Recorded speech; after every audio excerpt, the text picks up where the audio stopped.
In June 1979, one young Air Force officer named Jerry John Rawlings was busted out of his prison cell by some soldiers. What followed wasn't just another coup, it became Ghana's June 4th revolution.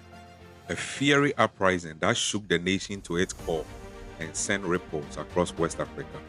Just weeks before, Rawlings had been put on trial by Ghana's military rulers for trying to overthrow them.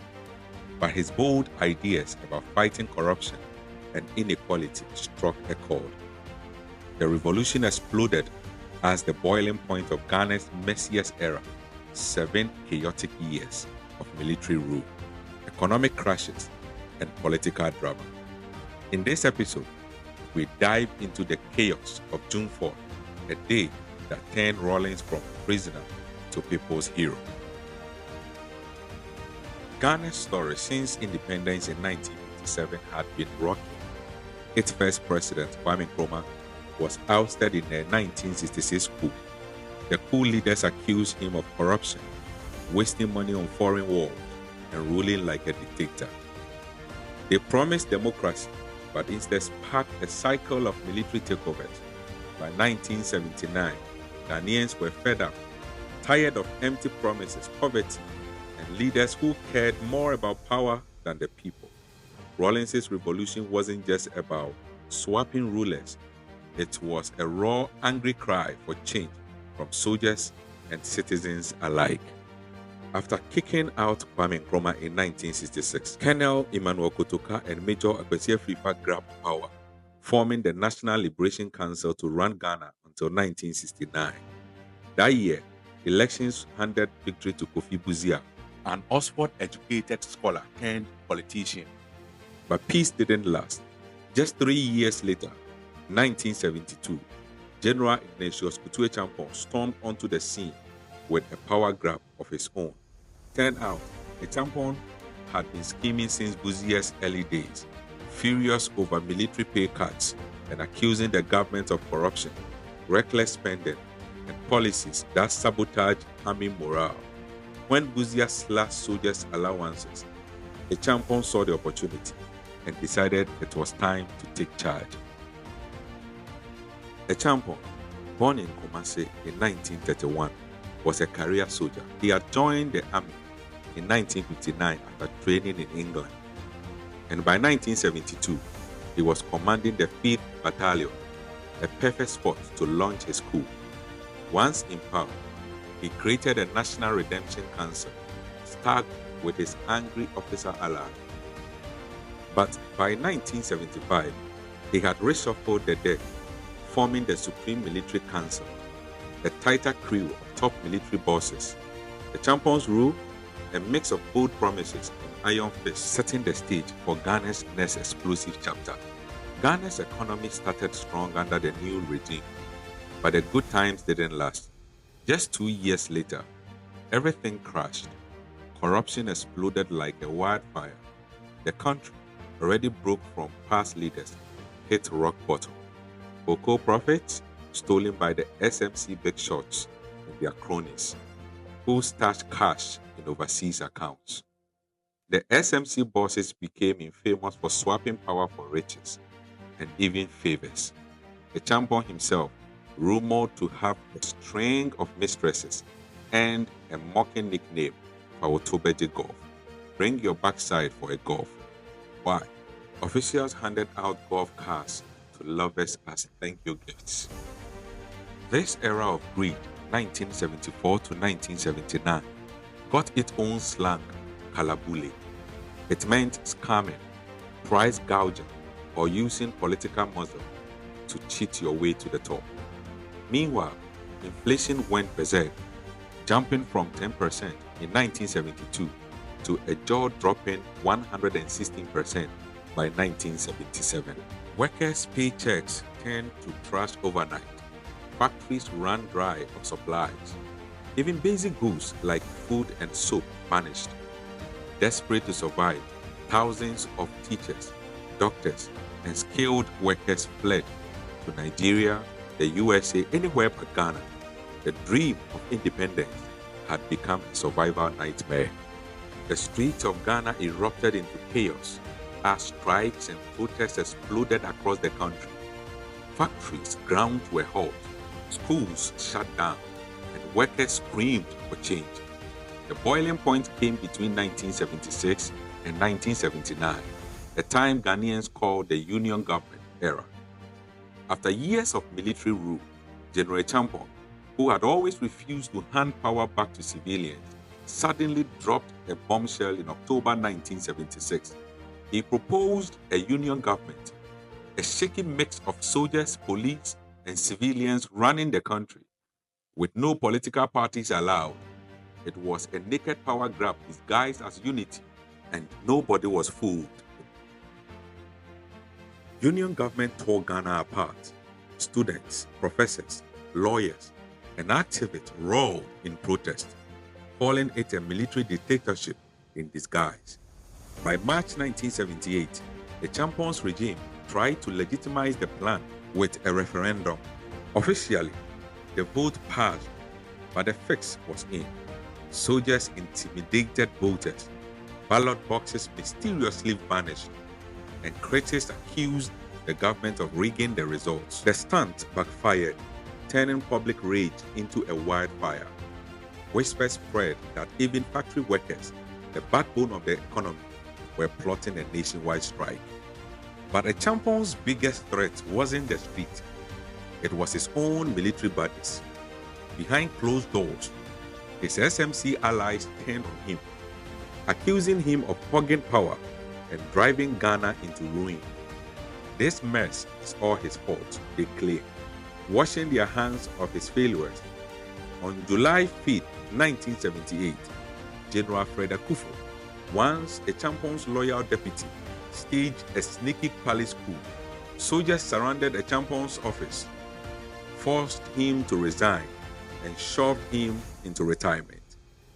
Akufo took over, promising swift elections and a return to civilian rule by July 1979.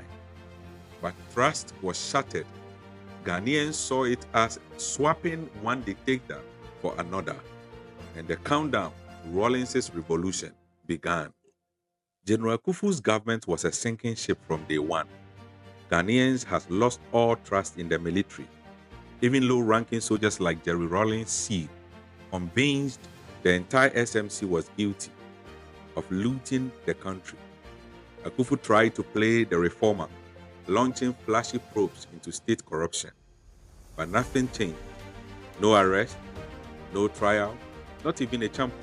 The ousted dictator, living like a king under village arrest, faced consequences.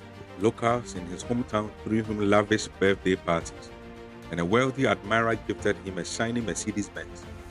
To ordinary Ghanaians, they screamed one truth: the SMC was untouchable. Rawlings watched, furious. A mixed-race Air Force officer, Scottish father from Ghanaian Ewe mother.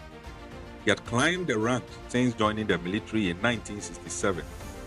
By 1979, he was a flight lieutenant in Accra's elite jet squadron and part of a secret network of soldiers plotting to clean house.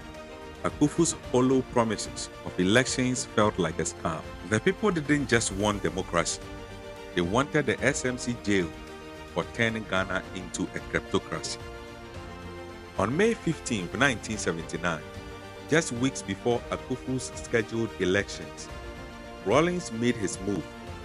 He rallied a band of rebel soldiers, storming key military sites to overthrow the SMC. But the coup fizzled fast. By sunset, Rawlings was in chains, branded a traitor. Yet, his fiery speech during his public trial, broadcast nationwide, ignited a spark. He didn't deny the mutiny. Instead, he dared Ghanaians to rise. If others won't punish the thieves, we will. The SMT thought they had crushed him. They were wrong. Rawlings' arrest didn't silence the rage. It turned him into a folk hero, and Ghana's revolution was just getting started. At his court-martial, Rawlings didn't beg for mercy. He roared for justice. This isn't a power grab, he declared, accusing top brass of bleeding Ghana dry while foreign companies looted its resources. His fiery words, printed in newspapers nationwide, turned him into a folk hero overnight. The people saw him as one of their own, a soldier willing to burn the system down to save it. But Ghana was a ticking time bomb. By June 3, 1979, Rawlings sat in a cell, unaware that junior officers like Major Boachijan were plotting a midnight raid. Guns blazing, they stormed Burma camp, freed Rawlings, and dragged the country into chaos. Rawlings later admitted he thought it was a setup. I didn't know if they would shoot me escaping or crown me king. He didn't fire a single bullet that night, but destiny called. At dawn on June 4, panting from a sprint to the radio station, Rawlings hijacked the airwaves. Millions heard his voice crackle through static. The soldiers have freed me. Ghana's fate is in your hands now. He won a moral reckoning, Coup, for purging the SMC's wrath. Hours later, he unveiled the Armed Forces Revolutionary Council, the AFRC, a gang of rebel junior officers sworn to clean house fast. In a broadcast shaking with urgency, Rawlings vowed, "We won't cling to power. We will gut the corruption, then hand Ghana back to its people." The message was clear. No more deals, no more thieves in uniforms. The revolution had teeth, and it was hungry. Rawlings' warnings crackled through the radio like thunder. This revolution isn't a joyride in a Mercedes. He vowed to execute any soldier caught looting or abusing power. The AFRC wasn't playing politics. This was war on corruption, and the rules were brutal. What followed was Ghana's most chaotic, blood-soaked chapter. The military turned on its own. Generals who once strutted in polished boots were dragged to makeshift prisons by their junior troops. People's courts popped up nationwide, where angry crowds demanded hairs roll. 8 high-profile figures faced firing sparks, including Akwesi Fred Akufo and Ignatius Echampong. Echampong's final hours were haunting. His daughter Elizabeth, just 25, brought him a last meal of fufu in his cell. He whispered, "Tell them I was a good person. Pray for me." The next dawn, he and Major General Edward Utuka, the border guards commander, were taken to an Anglican church in Burma camp. They prayed briefly, then rode to Teshin's firing range. Gunfire echoed. Ghana froze. The message was clear. No one was untouchable. But as bodies fell, so did the public's stomach. Was this justice or vengeance? The revolution's glow began to flicker. The AFRC cracked down hard. Big shot ministers, officials, and bosses of state companies were forced to list everything they owned. If they had stolen it, gone. Their stuff got seized and they landed in jail. Soldiers stormed markets, yelling at traders to sell goods at government-set prices. But with shortages and crazy inflation, the system was a mess. People cheered as soldiers beat up hoarders and slapped signs around their neck. "I am a Kalabule king." The world didn't like it. Neighbors like Togo and Benin begged Ghana to stop executions. Nigeria, Ghana's main oil supplier, turned off the taps, causing gas lines to snake for miles. Britain scolded Ghana too. Ghana eventually cut deals with Algeria and Libya for oil, but foreign aid dried up. Locals rolled their eyes. Since when do they care about justice? Inside the AFRC, tensions simmered, but they stuck together long enough to hold elections. 2 parties ducked it out. Ila Liman's PMP versus Victor Wusu's PFP. Liman won big, and on September 24, 1979, Rawlings handed him power with a warning: "Screw up, and we will be back." Jerry John Rawlings emerged as a pivotal figure during a critical juncture in Ghana's history. His actions not only reshaped the political landscape, but also reflected the broader struggle of a nation seeking justice and stability. This period remains a significant chapter in Ghana's journey towards democracy and governance.